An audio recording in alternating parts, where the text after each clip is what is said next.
नमस्कार, good morning. 21 साल पूरे आज हो चुके हैं डायरेक्ट सेलिंग के सफ़र को आपके और मेरे साथ पापा मम्मी यहाँ पर हैं। मैं I feel really very proud कि आज मैं ये होस्ट कर रहा हूँ इसको। चेरी मेरे साथ है, पीछे आप देख रहे हैं सिद्धि है, पूरी फैमिली आज हम यहाँ पर हैं क्योंकि मौका ही ऐसा है और हमें नहीं पता था कि हम लॉकडाउन के दौरान इसको सेलिब्रेट कर रहे होंगे, वरना तो मेरे दिमाग में बहुत कुछ था सेलिब्रेशन का। और ईमानदारी की बात आपको बता दूं, मैंने याद दिलाया पापा को कि आपको 21 साल होने जा रहे हैं। तो पापा को तो याद ही नहीं था, इतने 24 घंटे काम में इतने बिजी हैं। 21 साल में एक बात ज़रूर है, मैंने आपको सांस लेते नहीं देखा है ना। और ये सांस ना लेने का नतीजा है कि आज इतना बड़ा परिवार है और इतने बड़े परिवार के साथ हम बात कर पा रहे हैं। मुझे याद है एक समय ऐसा जब पापा ने 99 में शुरुआत करी बिजनेस की, तो इतने पागल थे, मतलब मुझे कोई बेटा अपने पिताजी को पागल नहीं बोल सकता, पर मैं जिस नज़रिए से बोल रहा हूँ उस नज़रिए से कि ये बिजनेस और कॉन्सेप्ट के लिए इतने पागल थे। मुझे ऐसा लगा, एक दिन मैंने इनको रोक के पूछा, मैंने कहा पापा सुनो, अगर कोई आपको आके बोले कि, और कोई नहीं, मैं बोल रहा था भगवान आके बोले, परमात्मा आके बोले आपको कि ये मत करो, ये गलत है, तो आप क्या कहोगे? मतलब मैं ऐसा सोच रहा था कि 9 साल का लड़का ने ऐसा सवाल पूछा कि पापा क्या जवाब देंगे? भगवान आके बोले कि ये कॉन्सेप्ट मत करो और ये गलत है, तो आप क्या? क्योंकि नेगेटिविटी तो तब भी थी, ऐसा तो था नहीं कि सब कुछ पॉजिटिव ही चल रहा है। उस टाइम पे भी नेगेटिविटी आज भी जिस लेवल पे है उस लेवल पे है। जिन लोगों को नहीं समझ में आता, क्योंकि देखिए प्रधानमंत्री देश का है तो ऐसा नहीं, प्रधानमंत्री के सपोर्टर्स भी हैं तो उसके खिलाफ भी बोलने वाले हैं। तो उस समय कॉन्सेप्ट के खिलाफ भी बहुत सारे लोग बोलते थे, जो मैं सुनता था, मुझे भी पता था। तो मैंने सोचा, मैंने कहा बच्चे का दिमाग ऐसा क्या चला 9 साल के कि वो ऐसा पूछे, परमात्मा आपको आके पूछे और बोले कि ये मत करो, ये गलत है। तो पापा ने क्या जवाब दिया होगा सोचो। बोले बेटा वो परमात्मा ही नहीं होगा जो ऐसा बहुत बोलेगा। आप सोचिए, ये बात मुझे आज याद आ रही है 21 साल बाद, क्योंकि जब मैं देखता था एकदम भूत सवार था सिर पर इस बिजनेस को लेकर, और वही स्पीड के कारण आज 21 साल पूरे हो पाए, वरना तो शायद इंडस्ट्री से आउट भी हो सकते थे। क्या हो सकता था मुझे नहीं पता। मम्मी यहाँ पर है, मम्मी ने पूरा साथ दिया उस दौरान, और मुझे नहीं पता मैं कैसे इस इंडस्ट्री में आ गया, वो भी एक अलग अपने आप में कहानी है। पर आप एक शब्द में बताओ कैसा लग रहा है आप 21 साल बाद? क्योंकि कोई तो पूछे आज इंटरव्यू लेने वाला और कौन होगा मेरे अलावा, घर बंद है, दरवाजे बंद है, कहीं और जा नहीं रहे। हाउ डू यू फील 21 साल? 21 सालों में कभी ऐसा नहीं लगा कि मैं कोई गलत जगह आ गया। और थोड़ा आपको नजदीक जाके मुझे याद है वो पहला दिन, लगभग वो कोई 3 बजे का समय था जब मैंने एक हरे रंग के फॉर्म पे साइन किया था। और मुझे पता भी नहीं था कि हम 21 साल और पूरा परिवार और पूरी फैमिली हम इसमें बिता देंगे। हाँ, पर इतना जरूर पता था कि पता नहीं कोई बहुत बड़ी जड़ी बूटी और बहुत बड़ा एक कोहिनूर हीरा हमारे हाथ लग गया है। और संध्या, मैं आज वो बात करना चाहता हूँ जो हमने कभी आपसे की नहीं, और कभी पुरानी किसी कैसेट में आपने सुना होगा। संध्या से मैंने ये सोचा, संध्या तू कर लेना एक काम, क्योंकि मुझे लगता था ये कुछ ऐसा लेडीज का बिजनेस है, लेडीज कर लेंगी। और संध्या ने कहा कैसे, कोई पागल समझते हो क्या मुझे, कोई मैं घर जाके बेचूंगी? और संध्या को इसकी भाभी ने इस संध्या ने अपनी भाभी से कहा कि हमने कोई बिजनेस कर लिया, घर में कोई किट आया है। बहन से कहा, छोटी बहन से, तो उसने कहा कि पापा आ रहे हैं जयपुर, वो किट दिखा मत देना। और अपनी भाभी को किसी ने दे दिया था वो किट, और पापा ने 4थी मंजिल से नीचे फेंक दिया। अब अगर आपके घर में देखेंगे तो मुश्किल हो जाएगा।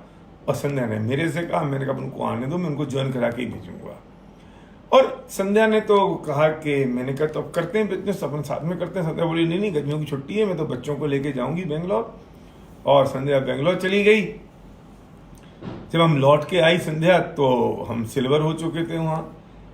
जब लौट के आई तो उसने घर देखा, बिखरा पड़ा था, कहीं फॉर्म पड़े थे, कहीं किट, तो कहीं प्रोडक्ट्स, तो कहीं कैसेट, और कहीं पे मतलब कुछ समेटा हुआ नहीं था, क्योंकि हम तो पागल बने हुए थे। और 90 दिन 3 महीने के अंदर हमने वहाँ सिल्वर अचीव किया था। जो बहुत बड़ी चीज थी उस वक्त हमारे लिए, और हमने कैसे काम किया। मुझे मतलब वो इनोसेंसी काम कर रही थी, इनोसेंसी काम कर रही थी सर्वज्ञ। वो काम कर रहा था एक जुनून के। मुझे याद है कि एक रात में सोच, अटल बिहारी वाजपेयी उस वक्त प्रधानमंत्री थे और मैं इतना पागल था, रात भर कैसेट चलती रहती थी, मैं सोता रहता था रात भर। जब आँख खुल जाई तो कुछ न कुछ आवाज आती थी। तो मैं अटल जी को प्लान दिखा रहा था और उनसे पूछ रहा था कि आप प्रधानमंत्री बनने के साथ साथ पार्ट टाइम स्पेयर टाइम में कुछ करना पसंद करोगे क्या। और इतने मेरे फादर ने, दादा ने खटखटाया कि कोई लल्लू लाल जी आ गए हैं। तुमने उनको टाइम दिया था, सुबह 6 बजे से अपॉइंटमेंट शुरू हो जाते थे और रात को 12, 1, 2 बजे तक कुछ होश नहीं था। वो इनोसेंसी से हमने बिल्ड किया और वो वहाँ तक पहुँच गए। मुझे तो इनोसेंसी थी, तो करते करते थोड़ा विजन आ गया कि हम न जाने इसमें क्या कर जाएंगे। 16 महीने में मैंने वहाँ पर एक एम्बेसडरशिप पूरी कर ली थी और मैं एहसानमंद उस व्यक्ति का जो मुझे इस इंडस्ट्री में लेके आया। ये बात मैंने पहले भी कही। सर्वज्ञ 8 साल का था, सिद्धि 3 साल की थी, चेरी तो थी नहीं। और संध्या ने मेरा साथ देना शुरू किया सिल्वर जाने के बाद। और हम दिल्ली में सिल्वर स्टफ की मीटिंग हुई तो मैं संध्या को लेके गया। फंक्शन की पावर उस दिन समझ में आती है, आज समझ में आती है उस दिन से, कि संध्या ने वहाँ लोगों को देखा, नाचते गाते खुश होते हुए लोग। तो संध्या के मुंह से अचानक ही निकल गया कि क्या हिंदुस्तान बदल जाएगा। और उस दिन संध्या पॉजिटिव हुई। एक छोटी सी मीटिंग, संध्या तेरा हिंदुस्तान आज बदल गया।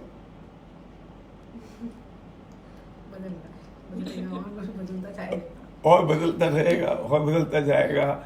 मुझे वो दिन भी याद है जब हम 2004 में डायमंड गए और लगातार हम कोई 15 दिन से बाहर थे और सर्वज्ञ तो बड़ा हो गया था, सिद्धि अभी भी छोटी थी। और एयरपोर्ट पे भागते दौड़ते छोटी सी लड़की को सिद्धि ने देखा जो छोटी सी फ्रॉक पहन के घूम रही थी और ये इमोशनल हो गई, इसकी आंखों में आंसू आ गए। मैंने इतने दिन से बच्ची को छोड़ा हुआ है। मैंने इसको जोर से डांट लगाई, मैंने कहा ऐसे मत बोल, अगर ऐसे बोले तो हम भी इमोशनल हो जाएंगे। हम भी आखिर बाप हैं, अपने आप को रोक के रखा है। और हमने बच्चों पे नहीं दिया ध्यान, इस बात के लिए ध्यान नहीं दिया कि हम उन्हें पढ़ाएं लिखाएं। मेरे फादर मदर सर्वज्ञ सिद्धि के दादा दादी ने उनको पढ़ाया लिखाया, उनको होमवर्क कराते थे। तब भी हमने इनके ड्रीम बिल्ड किए कि बेटा तुम्हें क्या चाहिए। जब वो सर्वज्ञ बोलता है मुझे न्यूयॉर्क, विदेश का मतलब, फॉरेन का मतलब मैं समझता था फॉरेन मतलब कोई कंट्री होती होगी। मुझे किसी ने बताया भैया न्यूयॉर्क एक जगह है, तो मैंने कहा न्यूयॉर्क मुंह में आया बोल दिया न्यूयॉर्क जाना है, पता नहीं था उस समय। तो सर्वज्ञ ने कहा कि मुझे विदेश जाना है, सिद्धि ने कहा मुझे बहुत सारे खिलौने चाहिए। तो मैंने कहा बेटा तुम्हें वो सब मिलेगा, बस तुम दादा दादी को सपोर्ट करना, हेल्प करना और हमें अपना काम करने दो, हम तुम्हारे सपने पूरे करेंगे, बस तुम हमें डिस्टर्ब मत करना। इन्होंने कभी डिस्टर्ब नहीं किया, कभी नहीं पूछा। अगर बच्चे इतना सा कह देते ना कि कब आओगे, बस तो माँ बाप बेचारे बिल्कुल ढीले पड़ जाते हैं और कमजोर हो जाते हैं। और मैंने संध्या को इस बात की तारीफ करनी चाहिए कि उसने ना खुद कमजोर हुई ना हमें कमजोर होने दिया और वो करती रही और 21 साल का सफर पूरा हुआ। मुझे याद है वो एक दिन कैसे कैसे घटनाएं घटी हैं। जयपुर की कोई गली ऐसी नहीं रही होगी जब मैंने जाके प्लान नहीं दिखाया होगा। अभी लोग मिलते हैं भैया मेरे घर में प्लान दिखाने आए थे। हम पहले प्लान दिखाया करते थे, लपेट फलक आती थी, व्हाइट बोर्ड तो होते नहीं थे, काले रंग की लपेट फलक होती थी और वो मैं इकट्ठी करके ले जाता था। हाथ में चौक का डब्बा होता था, लोगों के घर में टांग देते थे और वहां पे चौक से करते थे। जब प्लान खत्म होता था चौक हाथ सफेद हो जाता था।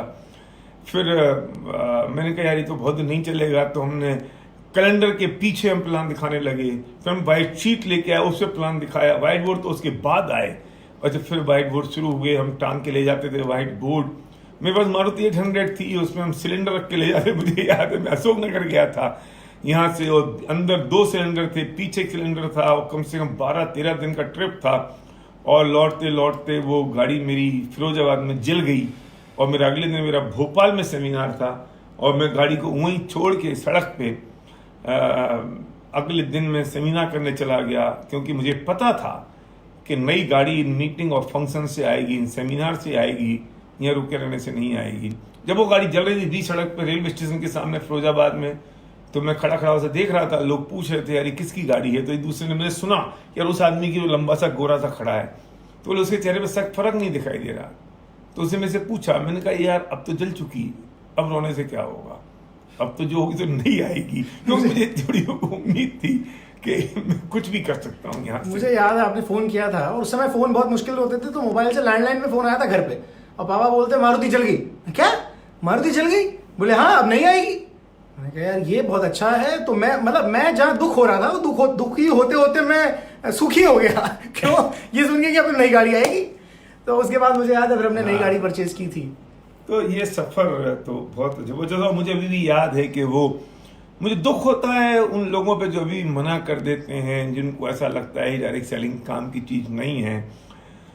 मुझे याद है कि मेरा एक दोस्त, जो बचपन का दोस्त, मेरा मतलब पक्का दोस्त, क्योंकि सबसे पहले तो उसी को बिजनेस दिखाते हैं, वो आया और मैंने उसको बिजनेस में लेके आया। उसने एक आध मीटिंग करी, उस एक मीटिंग में उसने अपनी बहन को साइन कर दिया, और 7 दिन ही नहीं हुए थे इकोनॉमिक टाइम्स में एक न्यूज आ गई कि डायरेक्ट सेल एमडे के अंगेज में, तो और कोई डायरेक्ट सेलिंग समझता नहीं था। अब वो मेरे से आके बोला इकोनॉमिक टाइम्स में मैं बहुत बिलीव करता हूँ, इकोनॉमिक टाइम्स में तो नेगेटिव न्यूज आई है। तब तो रोज अखबार में नेगेटिव आता था, रोज, और मैं तो नहीं करूंगा। मैंने उसको बहुत समझाने की कोशिश की, पर मैं समझा ही सकता था, मेरे पास लॉजिक नहीं था, कुछ मेरे तजुर्बा नहीं था, पर पता नहीं मैं समझा रहा था नहीं नहीं सही है सही है सही है। वो कहता है अखबार में छपा है, ईटी में छपा है, और तुम कहते हो कि चलेगा, और वो छोड़ गया। उसे एक मीटिंग की थी अपनी बहन के साथ, उस बहन की मीटिंग मैंने एक मीटिंग करी अकेली, उसमें मुझे अरुणा चौधरी मिली, और अरुणा जी की डेथ करते करते डॉक्टर रवि गुप्ता, बलराम जी, ना जाने कितने लोग, और आप गुलाब जडेजा को जानते हो, वो बोई लैग है जो मेरा दोस्त हुआ था, उसे कोई नहीं जानता, वो छोड़ गया। अरे बिजनेस सबको कैसे मिलेगा, भाग्य थोड़ी दे सकता है। तभी मैं कहता हूँ बिजनेस सब कुछ दे पाएगा, भाग नहीं दे पाएगा। वो दोस्त कहाँ है मुझे नहीं पता, क्या कर रहा है मैं नहीं जानता। तो जो लोग मना करते हैं, नेगेटिव हैं, जो नहीं करना चाहते हैं, मुझे उन पर वास्तव में दया आती है, और उन पर दया आती है जो बेचारे इंडस्ट्री के नाम पे कहीं और फंस जाते हैं, कहीं और उलझ जाते हैं।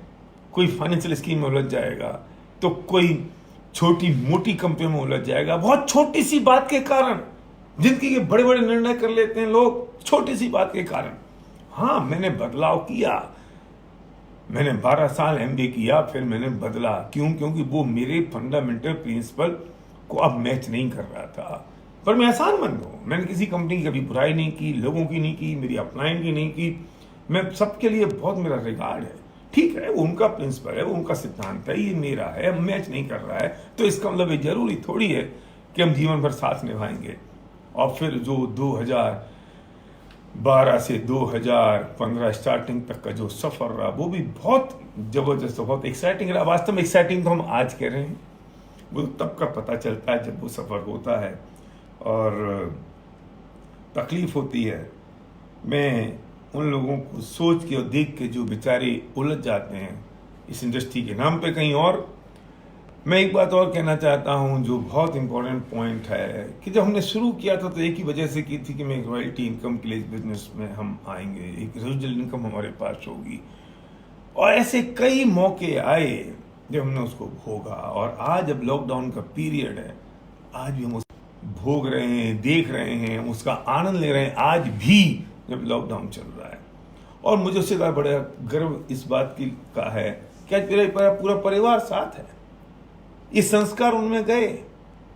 मैं संध्या से पूछूंगा, संध्या, वो जो हमारा निर्णय था, तुमने जो एक एक कदम साथ मिलकर बिजनेस को बिल्ड किया, आज तुम्हारी संध्या की डिफरेंट पर्सनैलिटी है। वो बहुत एक्सट्रोवर्ट नहीं है, बहुत बोलेगी नहीं, बात नहीं करेगी, चीखेगी चिल्लाएगी नहीं, लेकिन वो कदम कदम पे जो साथ देने की बात हम कहते हैं, जैसे एक व्यक्ति सफल बनता है, जिसे कहा जाता है कि उसमें वो नारी का हाथ होता है, वो हाथ नहीं, वो पूरी संध्या वहाँ है। और as a silent, not a killer, as a silent supporter. तो संध्या, तुम्हारी क्या फीलिंग रही और तुम्हें क्या महसूस हुआ? थोड़ा आगे आना पड़ेगा और आगे बोलना पड़ेगा।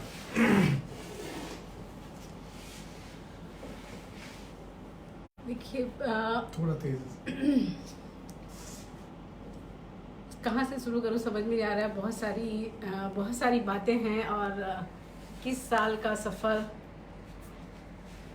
बहुत पीछे जाना पड़ेगा कि जहाँ से इस इंडस्ट्री को मैंने समझा था, उसका प्लान देखा, और मुझे लगा कि यहाँ पर वो खुशियाँ हैं क्योंकि मैं ऑलरेडी बिजनेस क्लास फैमिली से बिलोंग करती थी, तो मैंने एक टेंशन ही टेंशन देखी थी। तो मुझे लगता था कि पैसा तो आता है, लेकिन वो एक सुकून जो मिलना चाहिए ना लाइफ में, वो चीज़ की कहीं कमी है।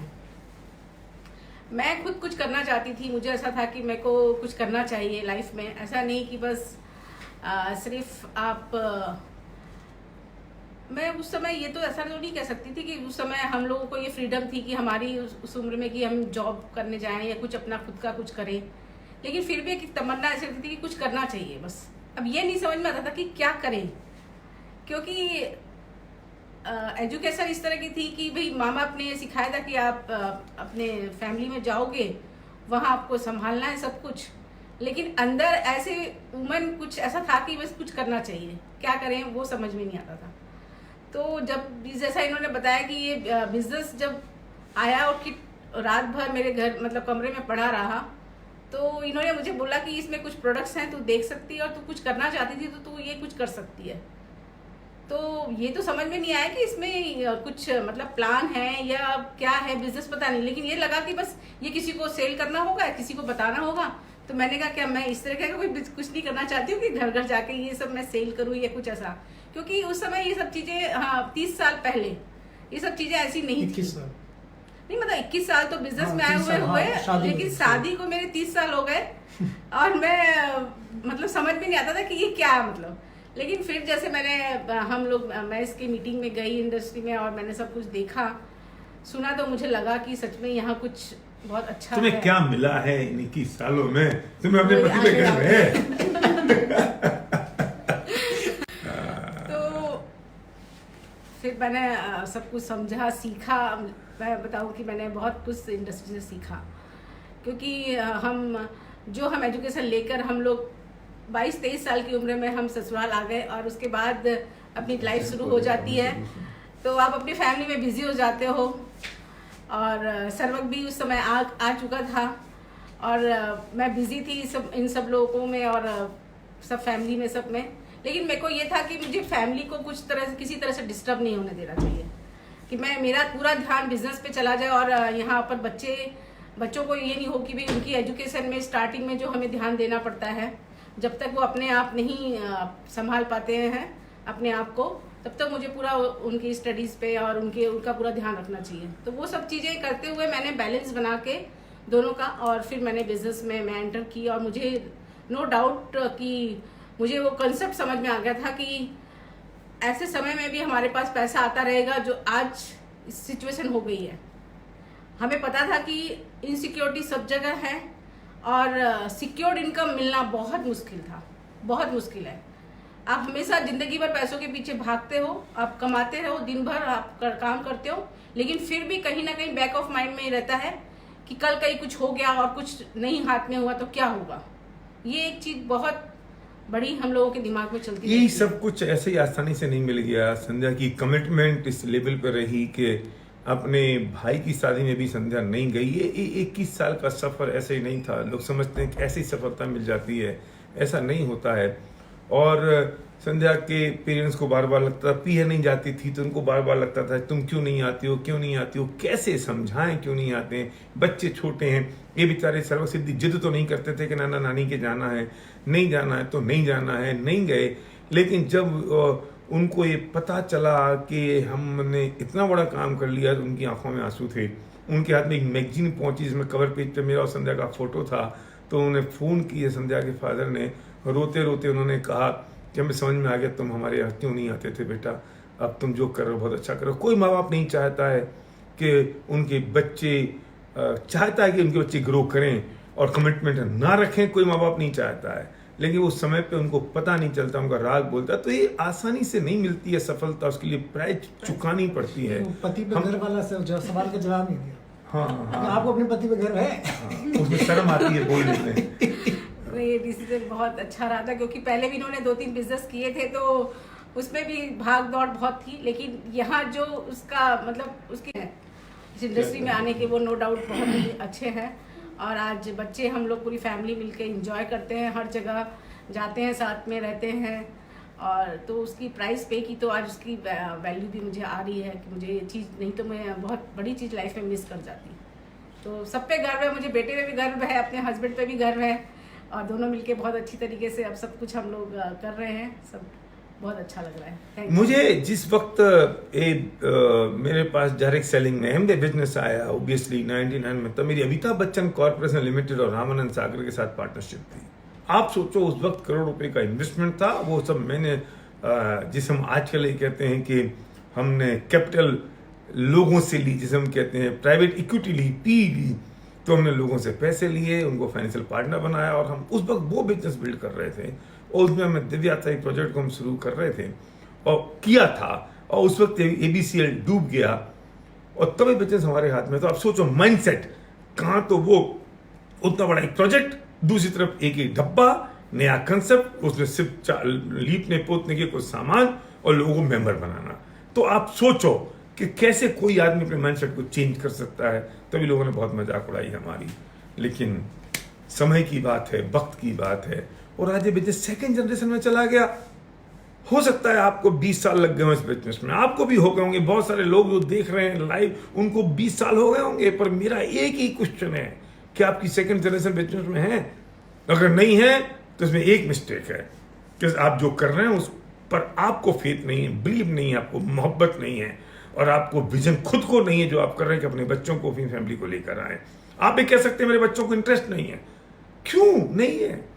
इसलिए क्योंकि आपके बच्चे आपको शायद रोल मॉडल नहीं बना पाए, क्योंकि आपने शायद इस तरीके से बिजनेस को बिल्ड नहीं किया जिस तरीके से आपके बच्चे आपको रोल मॉडल बनाए, और आपको अपने बिजनेस पे उतना फेथ नहीं है शायद कि आप अपने बच्चों को जगह लेकर आओ। मैं आपसे कहता हूं, जो आप कर रहे हो उससे मोहब्बत करो, उससे प्यार करो। अभी भी कुछ बिगड़ा नहीं है, वक्त बहुत है। और मेरा सीन इस बात से चौड़ा हो जाता है कि आज सेकंड जनरेशन इस बिजनेस में है और सर्वज्ञ इस बिजनेस में हमारे साथ है। सवाल अगली पैसों का नहीं है, सवाल इस बात का है कि हम साथ हैं, सवाल इस बात का है कि हम साथ साथ रह रहे हैं, सवाल इस बात का है कि फेथ है, इस बात पर बिलीव है।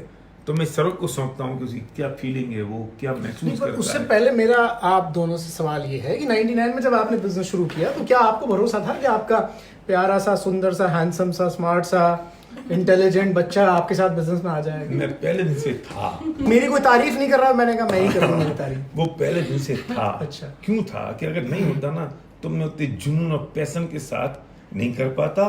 और जो मैंने 2011 में जिसे छोड़ा वो भी इसलिए ही छोड़ा क्योंकि वहां मैं अपने बच्चे को नहीं ला सकता था। तो इसलिए मैंने कहा कि मैं आता नहीं, मैं आप ला नहीं सकते थे, मैं आता नहीं हूं, मैं ऑलरेडी गिव अप कर जिस मैं अपने बच्चे को नहीं लेके आ सकता हूं उसमें मैं किसी और के बच्चे को कैसे लेके आ सकता हूं? मैं आपको कैसे लेके आ सकता हूं? आप भी किसी के बच्चे हो। तो ये मैं नहीं कर सकता था, और इसलिए वो बहुत बड़ा डिसीजन था, बहुत स्ट्रॉन्ग डिसीजन था जो आसान नहीं था। नहीं, पर लोगों को, मैं 2-3 सवाल मेरे ऐसे हैं कि लोगों को क्या लगता है कि एसपी भारल ऊपर से आए हैं कहीं से, ये कर सकते हैं, हम नहीं कर सकते। तो मतलब 99 में आपने भी शुरुआत की थी इस बिजनेस की। 99 में लोग शुरुआत भूल जाते हैं, लोग आज देखते हैं। मैंने तो 3 बार शुरुआत करी, 4 बार। ये दूसरा सवाल है हाँ। कि अगर भारत साहब ने 3 बार शुरुआत करी तो हम क्यों नहीं कर सकते? हाँ। क्यों? तो क्या सब छोड़ते रहे, नहीं, दूसरा पकड़ते रहे? सवाल ना छोड़ने का ना पकड़ने का है। मैं बार बार कहता हूं कि आपकी जिंदगी प्रिंसिपल बेस होनी चाहिए, सिद्धांत होने चाहिए। यही बात। आपकी जिंदगी 100 बार छोड़ना पड़े तो छोड़ना पड़ सकता है, और एक बार नहीं छोड़ना पड़े तो नहीं छोड़ना चाहिए। हर एक के पीछे लॉजिक होना चाहिए। लॉजिक है मेरे पास, हर बात का एक कारण है मेरे पास। मैंने अगर एमबीए छोड़ा तो इसलिए नहीं कि एमबीए लोग खराब हैं, एमबीए के लोग गलत काम करते हैं, एमबीए कंपनी ठीक नहीं है, अपलाइन ठीक नहीं है। नहीं, ऐसा नहीं है। मैं डायरेक्ट सेलिंग की परिभाषा ये समझता हूं कि डायरेक्ट सेलिंग नेटवर्किंग का बिजनेस है, प्रोडक्ट्स का नहीं है। मैं ही मानता हूं कि ओवर प्राइस प्रोडक्ट्स नहीं होने चाहिए। मैं ही मानता हूं कि सेलिंग का बिजनेस नहीं है। They are doing right thing. वो जो कर रहे हैं वो अपने हिसाब से बिल्कुल सही कर रहे हैं, क्योंकि वो उनकी पॉलिसी है। पर मेरी पॉलिसी वो हो जरूरी तो नहीं है। बाजार में मारुति भी बिक रही है, मर्सिडीज भी बिक रही है, और हमारी भी बिक रही है, और न जाने कौन कौन सी कंपनी 5-5 करोड़ की रॉयल्स रॉयस बिक रही है। मैं कल रॉयल्स रॉयस नहीं ले रहा हूं तो इसका वो खराब है? नो। मैं मारुति नहीं ले रहा हूं तो वो खराब है? नहीं। मुझे जो लेना है वो मुझे लेना है, बाकी खराब है ऐसा नहीं है। तो इसलिए मैंने उनको छोड़ दिया। मोना भी हिंदुस्तान छोड़ के चली गई, वो हमें छोड़ के चली गई। हम क्या करें? हमने आयु संस्था तैयार की इस बात के लिए क्योंकि हम एक कुछ हमें दिखाई नहीं दे रहा है तो अपनी कंपनी शुरू कर लेते हैं। हमने कंपनी शुरू करी, लेकिन फाइनेंशियल पार्टनर जो था उसका इंटेंशन कुछ और था। अब क्या करेंगे? अब उसके बाद हमने सोचा कि एक डिजाइन करते हैं how to choose a direct selling company, और अगर वैसी डायरेक्ट सेलिंग कंपनी मिलेगी तो मैं करूंगा, वरना ना किसी को करने दूंगा ना मैं करूंगा। और जब सारी स्टडी कर ली पूरी दुनिया की कंपनियों की, और जिस जगह हम आज ये लाइव कर रहे हैं इसी जगह बैठ के मैंने यूं भी कह दिया वेस्टीज देख लेते हैं। और आप मानोगे नहीं, मैं बाली साहब से बात कही और मैं कई बार कह चुका हूं फंक्शन उनके सामने कि मेरे जो प्रिंसिपल हैं, मेरे जो सिद्धांत हैं डायरेक्ट सेलिंग को लेके, उससे आपके जो सिद्धांत है वो मैच कर रहे हैं, इसलिए हमारी दोस्ती पक्की है। यस, यही बात है, सवाल इस बात का नहीं है। और लोग इसलिए छोड़ दें कि मेरी अप्लायंसें बन नहीं रही, इसलिए छोड़ दें कि वहां का साबुन 5 रुपये सस्ता है, वहां का तेल 10 रुपये महंगा है, इसलिए छोड़ दें कि अब नई चीज आई है वो देख लो। अरे कुछ प्रिंसिपल, कुछ वैल्यू, कुछ सिद्धांत, कोई रीजन, कोई कारण पता चले। नहीं नहीं, यहाँ पैसे नहीं बन रहे, वहां बन जाएंगे। कैसे नहीं बन रहे हैं? नहीं नहीं, ये कठिन है, वो आसान है। दुनिया में कोई पैसे नहीं मिलते बिना काम किए। कठिन और आसान कुछ नहीं होता है, नहीं होता कठिन आसान, तुम्हारी मेहनत कम है। चीजें महंगी आपको इसलिए लगती हैं क्योंकि इनकम नहीं है, और चीजें कठिन आपको इसलिए लगती हैं क्योंकि आपके पास परिश्रम नहीं है। बस मतलब सिद्धांतों को नहीं बदलना चाहिए परिस्थिति के हिसाब से। Yes. और 2011 से लेकर जो भी फेज था 2015 तक, मैं उसका साक्षी हूं, क्योंकि मैं हो गया था तब तक जवान, 21 साल का। 2011 में मैंने देखा वो पूरा फेज। लाइफ में ऐसा फेज आएगा जवान होते ही, ऐसा मैंने कभी नहीं सोचा था। और समय ने जो रास्ता हमें दिखाया हम उस पर चले। हमने उछल कूद नहीं करी। जो समय जिस तरह से आया, जो ऑप्शन सामने दिखा, बेस्ट ऑफ द बेस्ट चीज अपने लोगों के लिए। और एक समय तो ऐसा था लोग ही नहीं थे, लोग ही सारे छोड़ के चले गए थे, या तो वो रोज खबर आती थी, जैसे आज कोरोना की आती ना, बिल्कुल। कितने मर गए, इतने बढ़ गए, इतने मर गए, ऐसे पता चलता था। बोले चली गई, वो आदमी चला गया, वो निपट गया। तो समय खराब था इस दृष्टि से कि लोग हमारे साथ नहीं रहे, लोग इंडस्ट्री से छोड़ के चले गए। और समय के अनुकूल जो रास्ता मिला उस पर हम गए। अपना दिल साफ था, इंटेंशन साफ था, सिद्धांत पक्के थे। इसी कारण से आज वो हुजूम 4 गुना ज्यादा बड़ा हो गया, 5 गुना ज्यादा बड़ा हो गया, जिसको छोड़ा था 2011 में। तो इसलिए लोग जितने भी सवाल उठाते हैं, आज भी उठाते हैं, कीचड़ उछालते हैं, उन चीजों से इसीलिए फर्क नहीं पड़ता क्योंकि भारल साहब ने या भारल फैमिली ने उस समय भी सिद्धांतों पर थे, आज भी थे। और वो समय ऐसा था कि एक कंपनी छोड़ के चली गई, जिस कंपनी में मूव किए, अपनी कंपनी शुरू करी। उस कंपनी को, वो कंपनी उस तरीके से सेटल नहीं हो पाई जिस तरीके से हम चाहते थे। क्यों? क्योंकि कहीं ना कहीं पार्टनरशिप थी, कहीं कोई इंटरेस्ट दूसरा था। और उसके बाद वही कंपनी मर्ज हुई एक ऐसी कंपनी में जो आज देश की सबसे बड़ी डायरेक्ट सेलिंग कंपनी बन गई है, दुनिया की टॉप 30 में आ गई है वेस्टीज।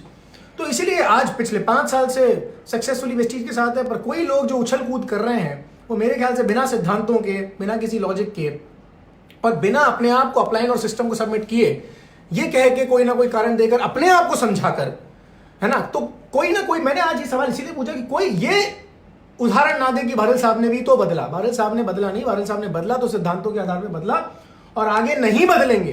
तो इसी कारण से कि सिद्धांत जो है उन सिद्धांतों पे अटल है, बशर्ते वो कंपनी भी अपने सिद्धांतों पर अटल रहे। और यही बात है 2015 में जब बाली साहब से बात हुई तो इसी बात पे बात हुई। और बाली साहब का भी ये बात बहुत अच्छी लगती है कि वो कहते हैं कि मैं रहूं ना रहूं पर कंपनी उन्हीं सिद्धांतों पे चलती रहेगी। और इसी कारण से वो एसोसिएशन फिर हमेशा चलता रहेगा। और यही कारण है कि इंडस्ट्री के हर एक आदमी को इसी कारण से सोचना चाहिए, आगे बढ़ना चाहिए। मेरी जहां तक मैं बात करूं, मैं आज इंडस्ट्री में क्यों हूं, मैं बाय फोर्स नहीं हूं। कोई ये ना समझे कि बाय फोर्स सर्वज्ञ भारल इसमें है, मैं बाय चॉइस हूं। और मैं आपको ये बात बता दूं बहुत खुल के आज ये बात कि 2011 के जो प्लेटफॉर्म में पापा थे, वो प्लेटफॉर्म पे अगर कंटिन्यू करते तो मैं इस इंडस्ट्री में नहीं आता, क्योंकि मैं उस प्लेटफॉर्म के नजरिए से इस इंडस्ट्री को देखता था। मेरी आंखें तो कब तब खुली जब 2011 में मैंने इस इंडस्ट्री को देखा कोई दूसरे नजरिए से कि इस इंडस्ट्री में तो बहुत पावर है। मैं बहुत एंटरप्रेन्योर माइंडसेट का आदमी हूं। 4th क्लास में पढ़ता था तब मैंने एक बच्चों का क्लब खोल लिया था जिसमें मैं बच्चों से चार्ज करता था। मैं तब से कमाई कर रहा हूं। 4th क्लास का बच्चा 10 रुपए 20 रुपए लेता था बच्चों से, किस बात के? खेलने के। तुझे खेलना पैसे दे। मैं वो आदमी हूं। मैं आज भी इतना दिमाग लगाता हूं। मेरी टेबल में इस समय भी 20 किताबें पड़ी हुई हैं। पर दिक्कत तो ये है कि इस धंधे में अपना दिमाग नहीं लगाना होता। इस धंधे में सिर्फ वो काम करना होता है जो सिस्टम कहता है। तो इसलिए मैं बाय चॉइस हूं आज, क्योंकि आज सब धंधों पर महादशा मंडरा रही है, पर एक धंधा ये ऐसा है जिसपे कोई महादशा नहीं है और ये चलता जा रहा है। मुझे खुशी इस बात की होती है कि आप सिर्फ एप्लीकेशन, हाँ, हमने केवल धंधा भी तो करता था। बिल्कुल किया। जो धंधा पापा ने किया वो धंधा मैंने किया, 100% फॉलो किया है अपनी अपलाइन को। और आज ये कर रहे हैं तो आज मैं उनके साथ हूं, कंधे से कंधा मिलाकर। बहुत बढ़िया बात आई है कि मतलब हमारे ऊपर हमसे भी ज्यादा अधिकार किसी का है तो वो माँ बाप का अधिकार है। और अगर उन्होंने कोई अब काम चूज किया है तो कुछ सोच समझ के किया होगा। और आज मैं इसमें फुल टाइम डिवोटेड हूं तो सिर्फ इसलिए हूं क्योंकि मुझे इस पे भरोसा है, इस बिजनेस पे, इस कॉन्सेप्ट पे, और ये कॉन्सेप्ट सक्सेसफुल है। और आज आपने देख लिया लॉकडाउन के दौरान अगर कोई चीज इंडस्ट्री ग्रो कर रही है और आने वाले समय में ग्रो करने वाली है तो वो डायरेक्ट सेलिंग इंडस्ट्री है। और एक ऐसी कंपनी जो कंपनी अपने सिद्धांतों पर है, जो अफोर्डेबल प्रोडक्ट होंगे, जिनका कॉम्पनसेशन प्लान एकदम सही होगा। लोग कहते हैं पैसा नहीं बन रहा, एक आदमी भी अगर पैसा बना रहा है तो मैं बना सकता हूं, ये सोच होनी चाहिए।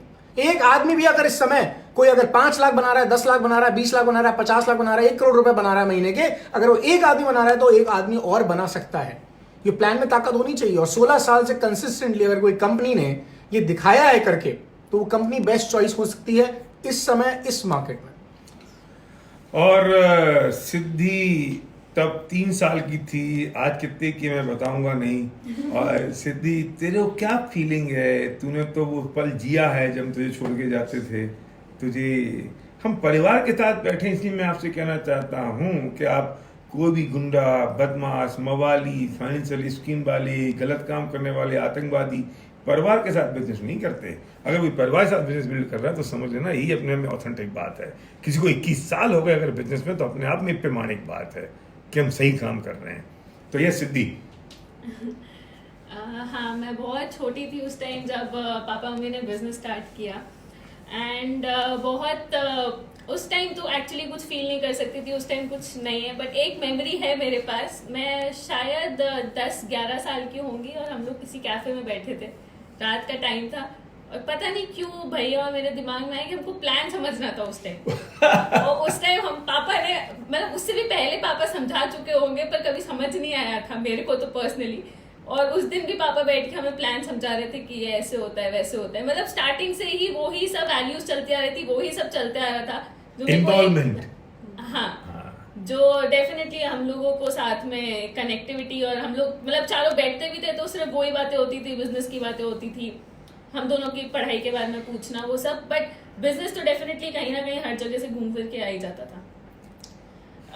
आज तो स्पेशली बहुत स्पेशल डे है हम सबके लिए। And very proud of mummy papa.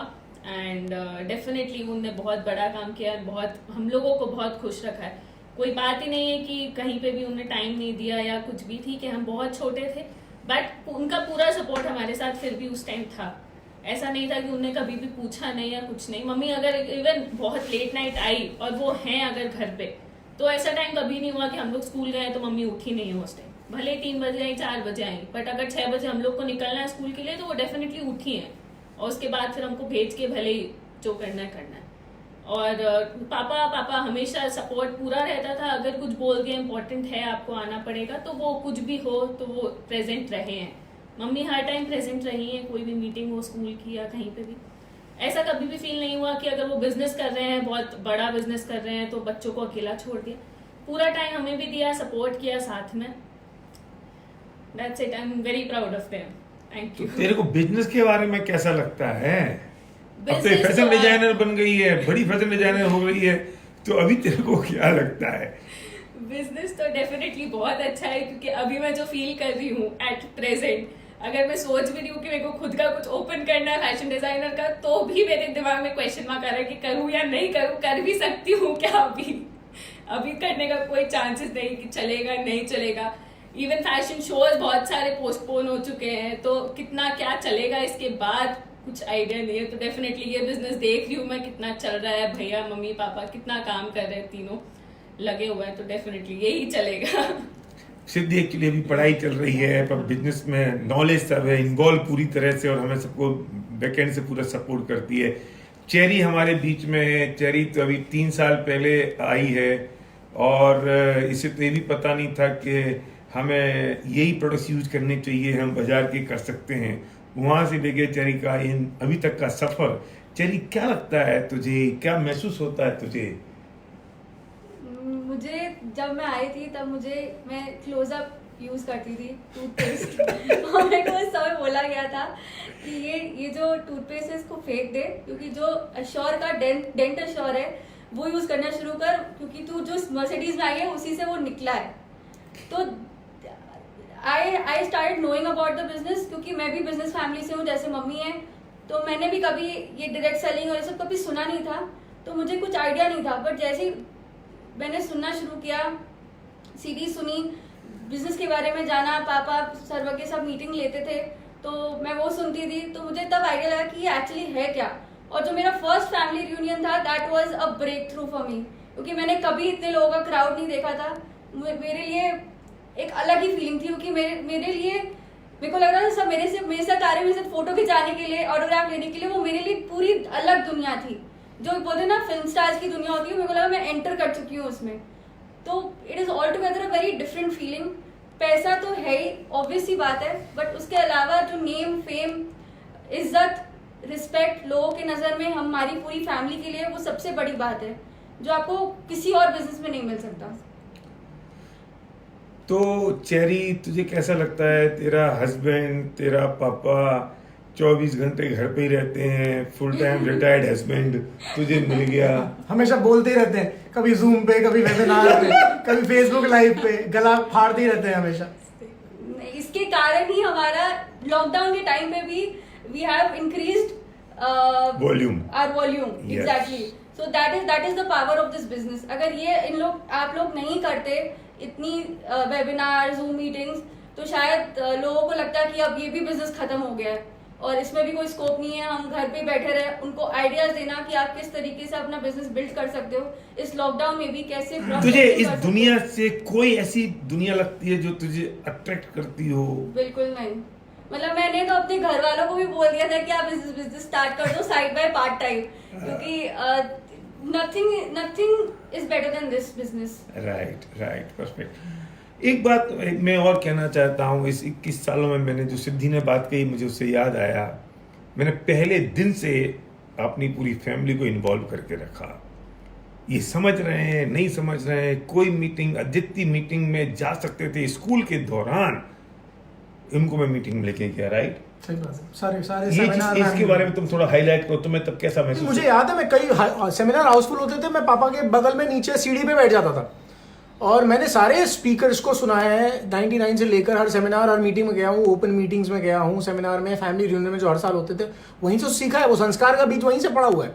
तो आज इस टाइम पर जब इतनी नॉलेज हो जाती है, मैं कहीं स्टेज पर बोलता हूँ, बात करता हूँ, लोगों को हिट करती है, लोग मेरे पास आते हैं, तो वो यही कारण है। वो 20 साल की तपस्या है जो साथ में करी, सीखा। उस समय तक तो सीखा, बोलना अब शुरू किया है, तो यही कारण है कि वो सब सीखने पर आज निकला है। वही सब कुछ स्टार्टिंग से ही साथ में थे, सब कुछ सीखते थे। मतलब कुछ समझ नहीं आता तो भी बैठना है, मतलब बैठ के कुछ ना कुछ समझना है, कुछ तो एटलीस्ट कुछ तो दिमाग में जाएगा, कुछ तो सीखेंगे। ये बात मैंने आपसे उस दिन भी कही थी कि संध्या ने बच्चों को सोते वक्त बड़ी बड़ी किताबें पढ़ना सुनाई है, पढ़ के कहानी के रूप में।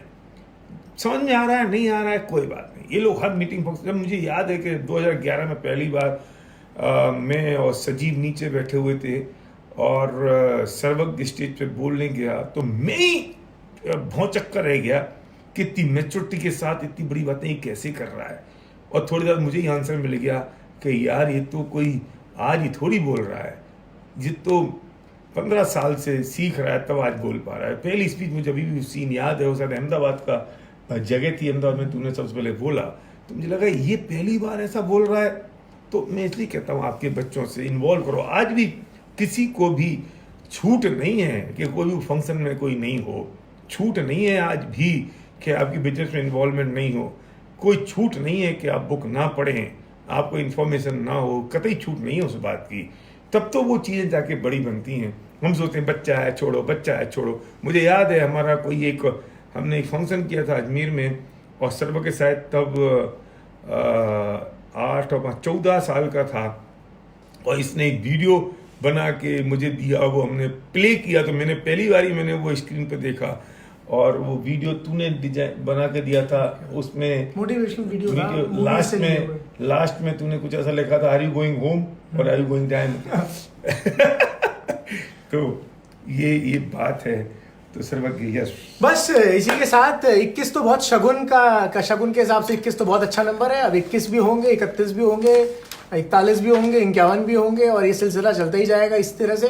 और पर हमारे बच्चे आएंगे और आपके पोते और हमारे पोते सब आए के 101 साल पूरे हो जाएंगे, उसका कुछ एक शील्ड लगा के बना के प्रशस्ति बना के लगा देंगे कि हमारे फोर फादर्स ने इतनी बड़ी डिसीजन लिया और आज हम यहाँ पर हैं। तो इसलिए बहुत बड़े विजन के साथ इस बिजनेस को कीजिए। यहाँ पर साल 2 साल 5 साल और ये 10,000 15,000 20,000 के लिए नहीं कर रहे हैं, हम इसे बहुत लंबे समय अपने परिवार के लिए कर रहे हैं, लाखों रुपए के लिए कर रहे हैं, परिवार को सिक्योर करने के लिए कर रहे हैं। और हम सब साथ में रहकर एक परिवार की तरह इस तरह आगे बढ़ते जाएंगे और फिर कभी ना रुकेंगे। एक बात मैं हर बार कहता रहा हूं पिछले 21 सालों से कि बिजनेस आपका इतना बड़ा होगा कि एक ऐसा व्यक्ति आपके इन पड़ोस को यूज करेगा जो आज पैदा भी नहीं हुआ। ये हो रहा है, सामने दिख रहा है आपको। ऐसी कंट्री में बिजनेस जाएगा जो कंट्री आज ओपन भी नहीं हुई है, वो भी दिख रहा है सामने। अब तो मैं कह रहा हूं कब से, और उसका पैसा आपके बच्चों और पोतों को आएगा जो आज पैदा भी नहीं हुए। This is a vision. और ये अब विजन नहीं रहा, ये फैक्ट हो गया जो सामने आपको दिखाई दे रहा है। राइट, ये सबसे बड़ी बात है और ये समझिए ऐसी बात है। Sandhya, you want to say something? बिना इमोशनल हुए। नहीं, बहुत सही चीज़ें हैं। मतलब फैमिली बॉन्डिंग सब कुछ, मतलब मैं यही कहूँगी कि बच्चों को जब स्टार्टिंग से हमने ये सब चीज़ें सिखाई और तो आज उसका कुछ अलग ही नज़रिया है। मतलब अपनी पढ़ाई के साथ साथ मतलब इस पे इन्होंने फोकस किया। कभी भी फ्री टाइम में अपनी किताबें पढ़ी, पॉजिटिव एटीट्यूड की जो किताबें हम लोग स्टार्टिंग में हम खुद पढ़ते थे तो बच्चे देखते थे वो, और वो खुद भी पढ़ते थे और हम उन्हें बताते थे कि बेटा ये पढ़ना है आपको। तो ये सब चीज़ें आज वैल्यूज़ दे रही हैं और यही सब चीज़ों से एक फैमिली बॉन्डिंग और सब हम एक ही पेज पर हैं। कोई ऐसा नहीं कि कोई हम बात करें तो कोई बोर हो रहा हो, क्योंकि हम सब इंजॉय करते हैं सब उन सब बातों को। तो ये बात है। एक सेंस ऑफ अर्जेंसी रखिए। मुझे याद है 2003 में मेरे फादर की तबीयत खराब हुई थी और मैं उसी साल मैंने डिसीजन किया था कि अब मुझे हाईएस्ट लेवल अचीव कर लेना है जहाँ पे मैं था, क्योंकि वो मेरे अपनी आंखों के सामने सब देख के चले जाएं। मैं अचीव तो करूंगा, पर मैं इस बात की गम करता रहा हूँ पूरे जीवन भर, स्टेज पर रोता रहा हूँ कि वो होते तो आज अच्छा होता। लेकिन थैंक गॉड वो लगभग 6 महीने पहले हमें छोड़ के गए और उन्हें वो सब कुछ देख लिया जो हम चाहते थे और जो हो सकता था। और आज हमारी मदर साथ में, वे 24 घंटे हम सबको इतना व्यस्त होते हुए बार बार इस लॉकडाउन में देखती हैं। तुम लोग भाई भाग्यशाली हो, तुम्हारा बिजनेस तो बहुत चल रहा है और खबरें आ रही हैं कि सब डाउन हो रहा है पूरा हिंदुस्तान का बिजनेस। तो उनको जो खुशी मिलती है वो बहुत गजब की अनहोनी होती है। आप लोगों ने फैमिली रियूनियन में उनको देखा। मैं आपसे भी कहता हूँ, आपके पेरेंट्स हैं, आपके अपने हैं, उन्हें आप पर बहुत आपसे उम्मीदें हैं, आप पर उन्हें गर्व है। थोड़ा सेंस ऑफ अर्जेंसी के साथ करिए जिससे आप भी उन्हें ऐसा माहौल दे सकें जिससे वे अपने आप में गौरवान्वित महसूस हो सकें, वे गौरव महसूस कर सकें। आज संध्या के फादर हों, क्योंकि 2 हमारी फैमिली और क्लोज फैमिली उनसे अटैच्ड हैं, संध्या की फैमिली और चेरी की फैमिली। वे लोग भी बहुत गौरवान्वित महसूस करते हैं अपने आप को जब उनको ये सब कुछ दिखाई देता है और अच्छा लगता है, तो उससे हमें भी बहुत अच्छा लगता है और आपके लोग भी उस बात का इंतजार आप साथ कर रहे हैं। Thank you very much. मैं चंद लाइनें पढ़ना चाहता हूँ। मेरा आंदोलन जो इस मौके पे मैं छोड़ना नहीं चाहता, उस मौके को बीच की कुछ लाइनें कि सुनो मैंने देखी हैं, इस बिजनेस से पहले की बात है। सुनो मैंने देखी है माँ की सूजी आंखें और उनसे टपकता पानी, वो चुचाती छत और चूल्हे की आग पर पड़ा घड़ों पानी, खाली बर्तन, सूखी रोटी, पैबंद लगी शर्ट और पैंट फटी, कर्जे का जंजाल और खाली पोटली, स्कूल की बड़ी फीस और घुर्राती हुई आंखें, पिता के माथे की सल और रोज पटरी से उतरती साइकिल, न दिन में अमन न रात में चैन, एक अदर टॉफी के लिए छोटी बहन थप्पड़ खाती और साथ ही वो जिद्दी नासमिटी और कुलक्षणी कहाती।